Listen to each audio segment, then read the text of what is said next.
Laurent Splendido, bonjour. Bonjour. Vous êtes responsable de l'activité Professional Services au sein de la société Sigfox. Sigfox est spécialisée dans les réseaux pour les objets connectés. L'entreprise compte 300 salariés. Aujourd'hui, nous sommes dans le cadre des rencontres régionales de l'ingénierie et évidemment avec vous, on va parler Smart City. Alors, en quoi aujourd'hui les objets connectés et la Smart City, ça peut avoir une influence sur le travail de l'ingénierie? Alors, c'est assez simple. On voit que les nouveaux usages autour justement de l'Internet des objets peuvent apporter des économies d'énergie ou des économies au travers justement de la technologie. Alors, la technologie à l'heure actuelle est basée sur des capteurs qui peuvent remonter des informations et par conséquent fournir de l'information et de la data qui va pouvoir être traitée. L'Internet des objets, c'est pas une révolution en soi, hein. Ça fait un peu plus de 20 ans, voire 30 ans qu'on a des solutions qui existent, etc. La seule révolution, c'est que maintenant le coût apporté par les capteurs, par les services qui vont pouvoir traiter ces informations-là, ont énormément réduit, ce qui a permis la démocratisation justement de ces nouveaux usages et ces nouveaux services. Donc maintenant, on peut imaginer que déployer des solutions dans des bâtiments, etc., le rapport coût sur investissement est devenu positif.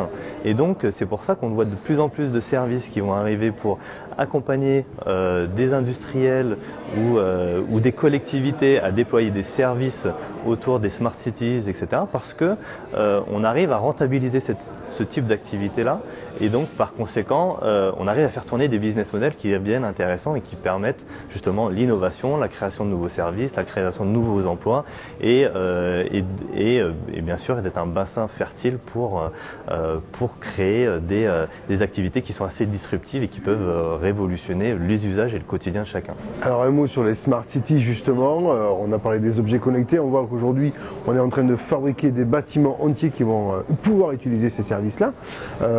Quels sont concrètement, par exemple, les données ou les secteurs d'activité sur lesquels les professionnels vont pouvoir travailler, faire des économies en matière de l'ingénierie, justement? Alors, on parle beaucoup des bâtiments énergie positive. En ce moment, c'est un peu la mode. C'est pas que la mode, c'est que on se rend compte que les coûts énergétiques sont l'un des premiers postes de dépenses pour les entreprises. Et donc, on est essentiellement sur l'optimisation justement de ces coûts énergétiques. L'idée, c'est de pouvoir aussi piloter et d'essayer d'optimiser en temps réel quelle est la consommation, à quel moment on a la capacité de, au-delà de l'énergie générée par le bâtiment, mais essayer de réduire les coûts structurels et d'usage du bâtiment pour intensifier la balance positive de ce type de bâtiment. Donc effectivement, à l'heure actuelle, on travaille sur beaucoup de sujets autour de l'énergie positive, l'optimisation énergétique, le smart metering dans toute la partie télérelève des informations, de façon à pouvoir faire du traitement quasi temps réel de l'information pour intervenir, faire de la maintenance prédictive et donc essayer d'optimiser aussi tous les cycles de maintenance qui potentiellement peuvent avoir un impact sur l'activité au sein même du bâtiment. Donc pouvoir anticiper justement ce type d'intervention va permettre de réduire les postes de dépenses sur l'entretien, sur les réparations qui sont faites en mode pompier, si on peut dire, sur les bâtiments de manière classique. Une climatisation qui fonctionne plus, et ça peut avoir un impact sur le quotidien des personnes qui travaillent dans le bâtiment, etc.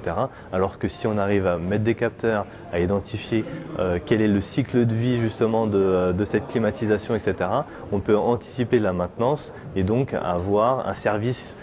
Parce qu'au final, on parle de service maintenant Ce qui est formidable justement par rapport à ça, c'est que finalement vous êtes en train de monitorer un immeuble comme si c'était un être vivant quelque part. Exactement. Et puis ça va permettre aux entreprises de fournir des entreprises de la Smart Cities, de fournir des services pour monitorer et pour accompagner une activité de ses clients et d'optimiser aussi que ce soit la consommation énergétique, mais aussi la productivité associée justement à l'usage. Parce qu'au final, le Smart City, c'est quoi? C'est simple. L'objectif, c'est bien sûr de générer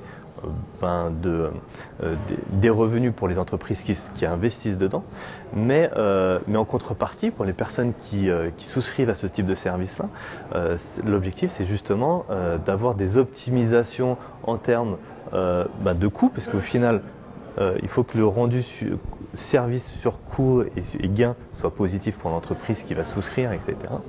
Mais aussi, ça va permettre de faire des optimisations au-delà de ça sur la qualité de vie ou d'usage des employés, etc. Ça va permettre potentiellement de fidéliser les employés parce qu'ils auront un cadre et un espace de travail qui sera plus favorable à l'innovation, plus favorable justement à la productivité. Et donc on est sur un cercle vertueux qui au final va permettre de travailler et d'accélérer potentiellement la création de nouveaux services, de nouveaux usages, de nouveaux besoins. Travailler mieux, moins cher, c'est tout le potentiel que nous réservent aujourd'hui ces objets connectés et la Smart City au sein de l'ingénierie. Florian Splendido, merci beaucoup pour ces explications. Moi.